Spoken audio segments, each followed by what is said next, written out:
আমার নবী আপনার নবী আজ মদিনায় কাঁদতেছে আপনার জন্য। আপনার নবী আপনার জন্য চোখের পানি ফেলায়া কাঁদতেছেন। আলা হযরত বলতেছেন তো জিন্দা। আলা হযরত বলতেছেন अल्लाह क्या जहन्नम अभी न सर्द होगा, रो रो के मुस्तफा ने दरिया बहा दिए हैं। बाबा আমার দয়ার নবী মুস্তাফা সাল্লাল্লাহু তাআলা আলাইহি ওয়াসাল্লাম আবু জেহেল একটা পাথর মারলো, বাম দিকে আঘাত হয়েছে। আমার নবীজি বসে পড়লেন। আমার নবীজি মালিকের দরবারে দুইটা হাত পেতে বলেন, মাবুদ গো আমি কিছুই চাই না, আমার গুনাহগার উম্মতের বখশিশ করে দেই। একবার দেখা দাও দয়ার নবী গো, আমি নয়ন ভৈরা তোমায় দেখব। সত্যি যদি দেখতে চান আমার সাথে বলেন, একবার দেখা দাও দয়ার নবী গো, আমি নয়ন ভৈরা তোমায় দেখব, আমি নয়ন ভৈরা তোমায় দেখব। একবার দেখা দাও দয়ার নবী গো, নয়ন। এটাই এটুক বলবেন আজকে রাত্রে যখন ঘুমাবেন যুবক, এটাই পড়তে পড়তে ঘুমাবেন। একবার দেখা দাও দয়ার নবী গো, আমি নয়ন। চাচা একটু পড়েন না, একটু পড়েন না। আমি নয়ন ভরে তোমায় দেখিব, আমি নয়ন ভরে তোমায় দেখিব, দিলের সাদ মিটায়া তোমায় দেখব। একবার তাড়াও তাড়াও দয়ার নবী গো, আমি নয়ন ভৈরা। হে মহাব্বতে পড়েন না, আপনার নবী রাজি হয়ে যাবেন। কসম খোদা ইয়াকিনান নবীকে আপনি স্বপ্নে দেখতে পেয়ে যাবেন। হে যুবক একটা কথা বলি, অন্তর খুলেন, অন্তর চোখটা বন্ধ করেন। আর তাসাউরে গুম্বাদে খাজরা অন্তরের ভিতরে সকলে পড়েন, আমি নয়ন ভৈরা। আপনারা পড়েন একটু, আমি নয়ন ভৈরা তোমায় দেখব, ও গো দেখা দাও দয়ার নবী গো, আমি নয়ন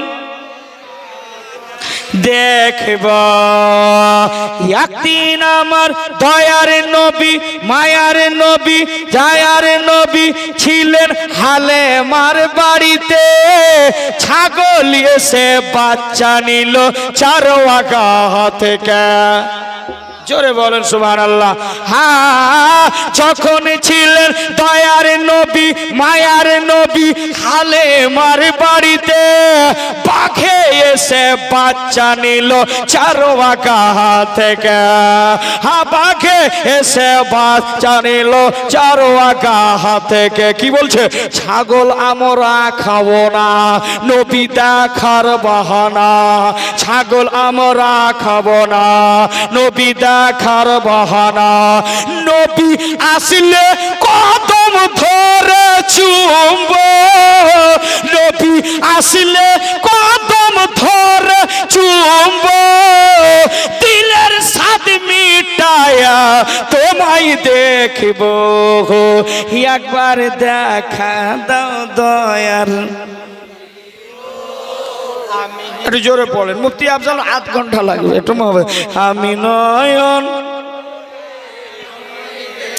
আল্লাহ কে পড়ে না, কে পড়ে না, যারা পড়বে তাদেরকে মদিনা দেখাইয়া দিও। আমি নয়ন ভৈরা তোমায় দেখব, আমি নয়ন তোমায় দেখব। হ্যাঁ একদিন আমার দয়ার নবী রাস্তা দিয়ে হাঁটে, দয়ার নবী মায়ার নবী রাস্তা দিয়ে হাঁটেন, বনের হরিণ দেখে আমার নবীজিকে ডাকে। হ্যাঁ একদিন আমার মায়ার নবী রাস্তা দিয়ে হাঁটে, আমার দয়ার নবী রাস্তা দিয়ে হাঁটে, বনের হরিণ দেখে আমার নবীজিকে ডাকে, বনের হরিণ দেখে আমার নবীজিকে ডাকেন। ছেড়ে দিন আজ আমারে বাচ্চা ছেওয়ানা রে, শুনছেন না শুনছেন না? ছেড়ে দিন আজ আমারে বাচ্চা ছেওয়ানা রে, ছেড়ে দিন আজ আমারে বাচ্চা ছেওয়ানা রে। আমি দুধ পিলাইয়া আবার ফিরবো, ইয়া রাসূলুল্লাহ আমি দুধ পিলাইয়া আবার ফিরবো, এসে নয়ন ভরে তোমায় দেখব, একবার দেখা দাও দয়াল নবী গো, আমি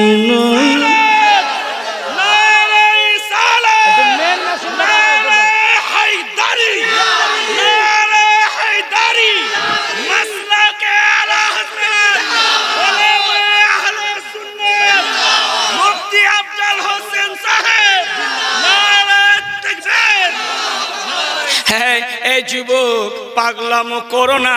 আমার নবী কেমন ছিলেন? আমার নবী তো রহমতুল লিল আলামিন নবী, যেই নবীর চেহারা দেখলে পূর্ণিমার চাঁদ লুকাইয়া যেত। আমার নবীর চেহারা এত নূরের চেহারা, এত মহাব্বতে পড়েন না। আমি নয়ন ভৈরা তোমায় দেখিও, আমি নয়ন ভৈরা তোমায় দেখিব। হায় একদিন আমার দয়ার নবী মায়ার নবী নূরের নবী নূরের নবী প্রেমের ছবি রাস্তা দিয়ে হাঁটে, বনের পশু আমার যেন নবীজিকে ডাকে। হ্যাঁ একদিন আমার দয়ার নবী মায়ার নবী রাস্তা দিয়ে হাঁটে, বনের হরিণ দেখে আমার নবীজিকে ডাকে। ছেড়ে দিন আজ আমারে বাচ্চা আছে ওয়ানাহারে, ছেড়ে দিন আজ আমারে বাচ্চা আছে ওয়ানাহারে। আমি দুধ পিলাইয়া আবার ফিরব, আমি দুধ পিলাইয়া আবার ফিরব, এসে নয়ন ভরে তোমায় দেখব, একবার দেখা দাও নয়ন ভৈরা তোমায় দেখব, আমি নয়ন ভৈরা তোমায় দেখব, আমি নয়ন ভৈরা তোমায় দেখব। হ্যাঁ নবী আছে মদিনাতে, মদিনাতে অনেক বহু দূরে, কিন্তু তারে রাখি আমরা বুকেরই ভিতরে। হ্যাঁ নবী আছেন মদিনাতে, মদিনাতে অনেক বহু দূরে, কিন্তু তারে রাখি আমরা বুকেরই ভিতরে।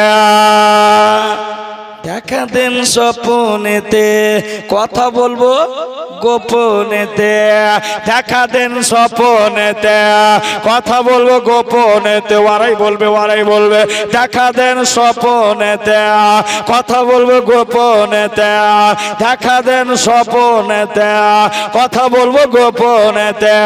ইয়া রাসূলুল্লাহ আমি অনেক কথা তোমায় বলবো, আমি অনেক কথা তোমায় বলবো, আমি প্রাণ ভরে তোমায় দেখব, দেখব, একবার দেখা দাও দয়ার নবী গো, আমি নয়ন ভৈরা তোমায় দেখব, আমি নয়ন ভৈরা তোমায় দেখব, আমি নয়ন ভৈরা তোমায় দেখব, আমি নয়ন ভৈরা তোমায় দেখব, আমি নয়ন ভৈরা। হে পাগলামো করো না, এবার চলি একটু আমি তাফসীর নিয়ে যাই, আপনার ঈমানটা তাজা হয়ে যাবে। আল্লাহু আকবার। একদিন আপনি দুনিয়া ছেড়ে দিবেন, কেউ তো হবে না, সঙ্গী হবে না, তাহলে চলুন আপনার তাফসীর একটু খুলি। আল্লাহু আকবার। আরে যাকে আপনি ভালোবাসেন, যেই স্ত্রীকে আপনি ভালোবাসেন, যেই ভাইকে ভালোবাসেন, সেটাও কিন্তু আপনার না। এই যে দেখেন, পাগলামো করো না। আমার আল্লাহ বলেন ইয়াউমা ইয়াউমা লা ইয়ানফাউ মালু ওয়ালা বানুন। আমার আল্লাহ বলেন শুন রে বান্দা, তোর দুনিয়াতে মালধন অনেক দিব, অনেক হবে, কিন্তু আখিরাতে তোর মাল কাজে আসবে না, আখিরাতে তোর কিছু থাকবে না। আমি আল্লাহ তাদের জন্য জান্নাত বানিয়েছি। কারা জান্নাতে যাবে? এই যে দেখেন যুবক, আমার আল্লাহ বলতেছেন সূরা শুরার মধ্যে আল্লাহ বলেন 85 আপনার আয়াত, ওয়া উজলিফাতুল জান্নাতু লিল মুত্তাকিন। জোরে আল্লাহু আকবার। হ্যাঁ যুবক আমার, আমি একটা কথা বলছিলাম, মুফতি আফজালকে শুনতে চাইলে আধা ঘন্টা হয়েছে, ব্যাটারি খুললো। কথা বললেন না, ব্যাটারি খুললো। একটু জোরে বলতে হবে সুবহানাল্লাহ। এই যে দেখেন, আমার আল্লাহ তো বললেন বান্দারে আমি তোদের জন্যই জান্নাত বানিয়েছি, আমি তোদের জন্য এত ফ্যাসিলিটি দিয়েছি, আমি কিন্তু একজনের জন্যই করেছি।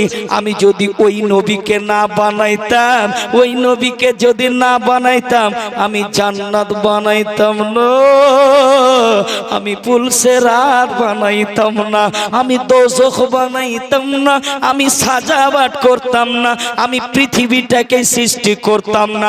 একমাত্র বরেলির ইশক মোহাব্বত বলতেছেন জমিন ও জমা तुम्हारे लिए, चुनी नो चुना तुम्हारे लिए, दहन में जुआ तुम्हारे लिए, बने दो जहां तुम्हारे लिए, या रसूल अल्लाह बैठे भी यहाँ तुम्हारे लिए, उठे भी वहाँ तुम्हारे लिए।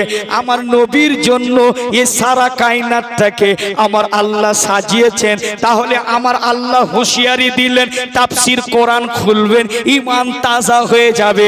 আমার আল্লাহ তো বলছেন ওয়া উজলিফাতুল জান্নাতু লিল মুত্তাকিন, আমি জান্নাত ওদের জন্যই বানিয়েছি, আমি ওদের জন্য বানিয়েছি যারা পরহেজগার, যারা মুত্তাকি, যারা সিদ্দিকিন, যারা সালেহিন, যারা নামাজ পড়বে, যারা স্ত্রীর সাথে ভালো কথা বলবে, যারা মা বাবাকে দুটো মুঠ খেতে দিবে, যারা আত্মীয় স্বজনের সাথে ভালো ব্যবহার করবে, বন্ধু বান্ধবের সাথে ভালো ব্যবহার করবে, যারা মুখ দিয়ে বাজে কথা বলল না, যারা চোখ দিয়ে জেনা করলো না, যারা হাত দিয়ে অন্যায় করলো না, পা দিয়ে শরীয়তের খেলাফ করলো না, আমার আল্লাহ বলতেছেন আমি তাদের জন্য জান্নাতটা বানাইছি।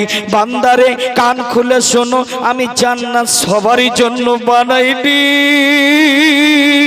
আমি সবারই জন্য বানাইনি। যারা মুত্তাকি হবে, পরহেজগার হবে, আমি আল্লাহ তাদের জন্য জান্নাত বানাইছি। এ যুবক, একটা কথা মনে রাখো, একটা কথা মনে রাখো, জাহান্নামটাও কার জন্য বানাইছে? আমার আল্লাহ বলেন আমি জাহান্নামও বানিয়েছি, আমি জাহান্নামও বানিয়েছি। জাহান্নামে কারা কারা যাবে? জাহান্নামে ওরাই যাবে যারা মা বাবার না ফরমান, যারা সুদ খাবে, বেঈমানি করবে, মানুষের সাথে অন্যায় করবে, যারা জেনা করবে, মদ খাবে, তাদের জন্য আমি আল্লাহ জাহান্নাম বানিয়েছি। জোরে বলেন। আর একটু খুলে দি বলি, আর মিশকাতুল মাশাবি আপনার সিহা সিত্তারা হাদিসে বলছেন আমার আল্লাহ বলেন যখন জাহান্নাম নির্মাণ করলেন, জাহান্নাম তৈরি করার পরে আমার আল্লাহ বলেন ফারিস্তা দেখো জাহান্নামের দিকে লক্ষ্য করে দেখো। ফারিস্তারা বলেছিলেন মাবুদ গো, জাহান্নাম এত ভয়ঙ্কর জায়গা, যেই জাহান্নাম যে তুমি সৃষ্টি করেছো আল্লাহ, এই জাহান্নামে পড়ে গেলে মানুষ কিয়ামত পর্যন্ত উঠতে পারবে না।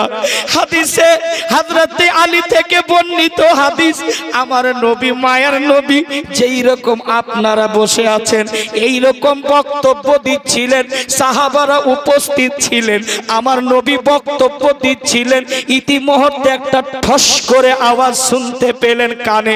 আমার নবীর কানের পাওয়ার কত শুনুন, দূর ও নজদীকে কুকে শুননে वाले वो কানে লালে কারামাত পে লাখো সালাম। আমার নবীর সামাত যখন জিবরাইল আমিন সাথে ছিলেন, যখন লামাকা পার করে খোদার সাথে দিদার করার জন্য যাচ্ছিলেন, আমার নবী যেন গুনগুন শব্দ জান্নাতের ভিতরে পায়ের খড়মের আওয়াজ শুনতে পেয়েছিলেন। কার খড়মের? হযরতে বেলালের পায়ের খড়মের আওয়াজ আমার দয়ার নবী শুনতে পেয়েছিলেন। আমার নবী ডাক দিয়ে বলেন ও বেলাল বাবা তুমি এখানে এসো বাবা, কি এমন আমল করো? আমার নবীকে বলেছিলেন ইয়া রাসূলুল্লাহ ইয়া হাবিবাল্লাহ ওই রকম কোনো আমল না, কিন্তু ওযু করার পরে আমি 2টা রাকাত নামাজ আদায় করি, ওই নামাজ হচ্ছে তাহিয়াতুল ওযু, আমি এই আমলটা করি। আমার দয়ার নবী রিসালাতি জবানে বলেছেন ওরে আবু বেলাল এই আমলটা ছেড়ে দেবে না, এর আমলের কারণে আমি তোমার জুতোর খড়মের আওয়াজ আমি জান্নাতের ভিতরে পেয়েছি। আর একটু জোরে বলেন আল্লাহু আকবার। সম্মানিত ভাই আর একটু চলে যাব। আমার আল্লাহ বলেন যখন নবী মুস্তাফা শুনলেন আওয়াজ, সাহাবাদেরকে প্রশ্ন করলেন সাহাবারা তোমরা কি কোনো আওয়াজ শুনতে পেলে, কোনো শব্দ শুনতে পেলে? সাহাবারা তখন বলছেন ইয়া রাসূলুল্লাহ আপনি জানেন এবং আপনার রবি জানেন, আমরা শুনতে পাইনি।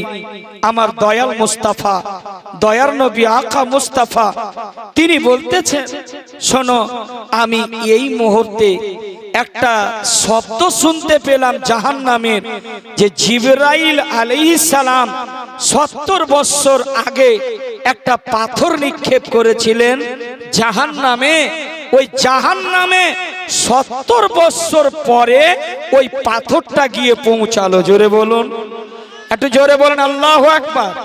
তাহলে চিন্তা করেছেন মিল্কির মানুষ, আমার মিল্কির মায়েরা চিন্তা করেছেন জাহান্নামটা কত গভীর, কত দূরে আছে। জাহান্নাম যে 70 বছর একটা পাথর পৌঁছাতে লাগলো। আমার আল্লাহ বলছেন ফারিস্তারা শোনো জাহান্নাম আমি তৈরি করলাম, জাহান্নামের আগুন জ্বালিয়ে দেওয়া যাক। আল্লাহর হুকুমে জাহান্নামের আগুন জ্বালানো হলো। 1000 বছর জাহান্নাম জ্বলতে থাকলো, জ্বলতে জ্বলতে জ্বলতে 1000 বছর পরে আমার রব বলেন ফারিস্তাদেরকে ও ফারিস্তারা জাহান্নামের আগুন দেখো কেমন রং হয়েছে, কেমন কালার হয়েছে। ফারিস্তারা দেখার পর আরজি করে বলছেন মালিক ও মওলা জাহান্নাম দেখলাম, জাহান্নামের আগুনের রংটা হয়েছে লাল টুকটুকে হয়ে গেছে। আমার আল্লাহ বলেন এখনো হয়নি, জাহান্নামের আগুন আরো জ্বালিয়ে দাও। আরো 1000 বছর জ্বলতে থাকলো, জ্বলতে জ্বলতে আমার রব আবার বলছেন জাহান্নামের কালার রংটা কেমন হয়েছে? বলে একটু কালো হয়েছে। বলে এখনো হয়নি, আর একবার জ্বালাও। আরো 1000 বছর জাহান্নামের আগুনকে জ্বালানো হলো।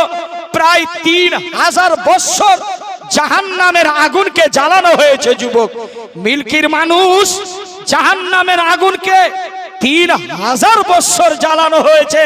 তারপরে আমার রব বলতেছেন কেমন হয়েছে রং। আমার আল্লাহকে ফারিস্তারা বলতেছেন রব্বুল আলামিন কালো কুচকুচে রং হয়ে গেছে, কালো কুচকুচে। তখন আমার রব বলেন এটা যথেষ্ট হবে আমার বান্দাকে পুড়াতে, জ্বালাবে। জাহান্নামে সর্বপ্রথমে আপনাকে আমাকে ফেলবে, তারপরে জাহান্নামের পেট ভরবে না, তারপরে জিন জাতকে ফেলা হবে। জিন জাত হবে না, বড় বড় পাহাড়কে দেওয়া হবে। পাহাড় দিয়ে দিয়ে আপনার মাথার মস্তিষ্ক, আপনার মাথার ভেজা জানি না কোথায় যাবে। যেই জাহান্নামে পড়লে আপনি উঠতে পারবেন না। ওই জাহান্নামের ভিতরে আছে কি রে যুবক, মনে রাখবে জাহান্নামের ভিতরে বড় বড় হাতুড়ি রাখা আছে। ফারিস্তা মারবে, আপনার লাশটা 3 মাইল গড় চলে যাবে, আবার চুলের মুঠি ধরে উঠাবে, ওঠ, আবার উঠবে। আপনি খেতে চাইবেন ফল, জাহান্নামের ফল। হাদিসে আছে জাহান্নামের ফল দেওয়া হবে এবং পবিত্র কোরআনে আছে সূরা দুখানের মধ্যে স্পষ্ট লেখা আপনাকে ফল দেওয়া হবে। আহার খা, খিদে তো আপনাকে লাগবে। জাহান্নামের ভিতরে আপনি খেতে চাইবেন, সেই ফলটা হবে বিষাক্ত ফল যুবক, বিষাক্ত ফল। আপনি খেতে পারবেন না, মুখে দিয়ে নিচে যাবে না। আবারও কি হবে, আপনাকে পান করবেন, পানি পান করতে চাইবেন, আপনার শরীরের পুজ দেওয়া হবে, পুজ সাদা সাদা রঙের পুজ হবে। আপনি খেতে পারবেন না, পান করতে পারবেন না, হুলকুমে নিচে যাবে না। আপনি সর্বপ্রথমে কাঁদবেন, চোখের পানি চলে যাবে, শুকিয়ে যাবে। এবার শরীরের ব্লাড বহিবে, সেটা ব্লাডও শেষ হয়ে যাবে। আপনি গাধার মতো চিৎকার করে গাও গাও করে চিৎকার করবেন, আপনার চিৎকারের আওয়াজ শুনবে না। হাদিসে এসেছে, কোরআনে এসেছে, সেই চিৎকারের আওয়াজ শুনবে না। এমন একটা ফারিস্তা আছে, যেই ফারিস্তার নাম বহিরা ফারিস্তা, শুনে ও শুনবে না। 70 বছর পর আপনাকে বলবে তুমি কিছু বলতেছিলে, কিছু বলতেছিলে। কত ভয়ানক জায়গা যুবক, কত ভয়ানক। ওই জায়গাটার খবর একবারও নিয়েছো? 70-80 বছর পরে তো আপনাকে ফিনিশ করে কবরে চলে যেতে হবে। কি নিয়ে যাবেন? মেরে আমাল কা বদলা তো জাহান্নাম হি থা, मैं तो जाता मेरे सरकार ने जाने ना दिया। আমরা নবী মুস্তাফার গোলাম, আমরা নবীর মুস্তাফার গোলাম, আমরা নবীকে ভালোবাসি, তবুও কিন্তু আমাদের নবী অন্তরে বুকের ভিতরে আছে। জোরে বলুন সুবহানাল্লাহ। আর একটু জোরে বলেন ইয়া রাসূলুল্লাহ। সম্মানিত ভাইরা, আজকে বৈঠকের আমি জানি সময় অনেক পেরিয়ে যাচ্ছে দূরত্বেতে, যে কিছু বলছেন নাকি, কিছু যদি বলেন তো বলতে পারেন। এই রকম একটা হাদিস পেশ করছি, শুনেন। আমার নবী, মায়ের নবী যখন বাল্যকালে শিশু অবস্থায় ছিলেন, যখন মা আমেনা সাদিয়া দায় হালিমাকে দিয়েছিলেন, ওই মুহূর্তে সাদিয়া দায় হালিমা তার বাড়িতে নিয়ে এসেছিলেন। আর আমার নবীকে একটা দোলনাতে রেখেছিলেন, দোলনাতে। তো আমার নবী মুস্তাফার বাম হাতটা দোলনার রশ্মিতে ফেঁসে গিয়েছিল। তো ওই মুহূর্তে আমার নবী চেষ্টা করছিলেন যে আমার হাতটাকে বের করব। তো তিনার চাচা বয়ান করতেছেন হযরতে আব্বাস, তিনি নজর ধরে দেখে আছেন যে নবী মুস্তাফা দোলনায় ঝুলতেছেন আর তার হাতটা ফেঁসে গেছে। চেষ্টা করছেন কিন্তু বের করতে পারছেন না। ইতিমধ্যে আমার নবী ভাবছিলেন আমি চিৎকার দিয়ে কাঁদবো, আমি কাঁদবো। ওই মুহূর্তে আল্লাহ পাক আসমান থেকে পূর্ণিমার চাঁদকে আমার নবীর কাছে পাঠিয়েছিল। জোরে বলেন। আমার নবীজিকে বলছেন চাঁদ এসে, ইয়া রাসূলুল্লাহ আপনি কাঁদবেন না, আপনি যদি কাঁদেন আপনার চোখের পানি যদি জমিনে পড়ে যায় তাহলে আপনার গরিব উম্মত, গুনহেগার উম্মত তারা না খেয়ে মারা যাবে। বলে কেন? বলে এর জন্য যে আপনার চোখের পানি পড়ে গেলে শাক সবজি ফসল পানি কিছু উৎপন্ন হবে না, ফলে আপনি কাঁদবেন না। চাঁদ এ কথা বলতেছে বাবা, চাঁদ। কিন্তু হযরতে আব্বাস সেটাকে ফলো করেছিলেন। আমার নবী এই রকম, যেমন আপনারা বসে আছেন এই রকম আমার নবী সাহাবাদের সামনে ওয়াজ করতেছেন। হঠাৎ করে হযরতে আব্বাস রাদিয়াল্লাহু তাআলা আনহু তার চাচা বারবার তার দিকে তাকাচ্ছেন, যেমন এই হযরত তাকাচ্ছিলেন আমার দিকে, ওই রকম করে তাকাচ্ছেন বারে বারে। তো হযরতে আব্বাসের নজর কিন্তু নবী মুস্তাফার উপরে পড়েছে। আমার নবী জিজ্ঞেস করেছিলেন, চাচা আব্বাস আপনি কি কিছু বলতেছেন, আমাকে কিছু বলবেন? তো হযরতে আব্বাস বলেছিলেন, হ্যাঁ ভাতিজা মোহাম্মদ আমি কিছু বলবো। বলে বলেন কি বলবো? তাও বলছেন যে আপনি যখন বাল্যকালে ছিলেন আপনি দোলনায় ছিলেন। বলে হ্যাঁ ছিলাম। আপনার বাম হাতের রশ্মিতে বাম হাতটা ফেসেছিল? বলে হ্যাঁ ফেসেছিল। বলে আপনি ফেসেছিলেন, কাঁদতে চাইছিলেন, ওই মুহূর্তে আসমানের চাঁদ আপনার নিকটে এসেছিল, আসার পর আপনার সাথে গুপ্তভাবে কথা বলছিল। তাহলে আপনার সাথে কি আলোচনা হচ্ছিল এটুকু বলেন। আমার নবী বলছেন, সুচেন চাচা আমার নবী বলছেন, আমার নবী কবেকার নবী? আর যারা এরা বলছে যে নবী ছিলেন না, নবী মায়ের পেট থেকে নবী ছিলেন, আল্লাহু আকবার। আমার নবী মুস্তাফা বলছেন, চাচা ওই দিনের কথা বলছেন যেদিন আমি ঝুল্লুতে ছিলাম? বলে হ্যাঁ। বলে চাঁদ এটাই কথা আমার সাথে বলছিল, আমি চাঁদকে ডাকিনি, আমার আল্লাহ আমার কাছে চাঁদকে পাঠিয়েছিল। জোরে বললেন, চাঁদকে পাঠিয়েছিল, ওর জন্য আমাকে বলতেছিল চাঁদ, ইয়া রাসূলুল্লাহ আপনি কাঁদবেন না, আপনি যদি কাঁদেন ইয়া রাসূলুল্লাহ আপনি যদি কাঁদেন তাহলে আপনার উম্মত না খেয়ে মারা যাবে। জোরে বলেন সুবহানাল্লাহ। আমার নবী গায়েবের কথা জানেন কি জানেন না? জানেন কি জানেন না? একটু জোরে। ডুবা সূর্য ফিরিয়ে আনো, তবে বলো নিজের মতো। আরে ডুবা ডুবা সূর্য ফিরিয়ে আনো, তবে বলো নিজের মতো। ডুবা সূর্য ফিরিয়ে আনো, তবে বলো নিজের মতো। কে ডুবা সূর্য ফিরিয়ে আনো, তবে বলো নিজের মতো। আরে চাঁদি তুই টুকরা করে দেখাও, তবে বলো নিজের মতো। চাঁদি তুই টুকরা করে দেখাও, তবে বলো নিজের মতো। আর শুনতে পাওয়া যায় পাড়াও তোমরা সবাইকে কালেমা ও নামাজ।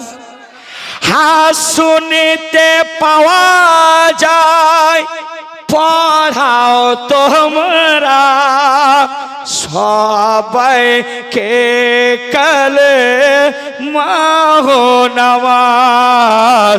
আর পাথরকে কালেমা পড়াও, তবে বলো নিজের মতো।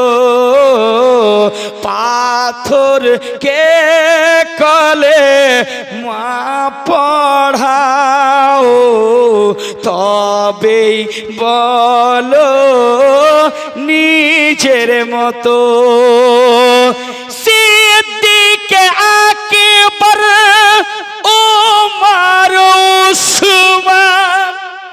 জোরে জোরে জোরে জোরে। সিদ্দিকে আকবার ওমর ওসমান হযরত আলী তো দূরের কথা, আর আলা হাজরাত বনে দেখাও তবেই বলো, আর একটু তবেই বলো নিজের মতো।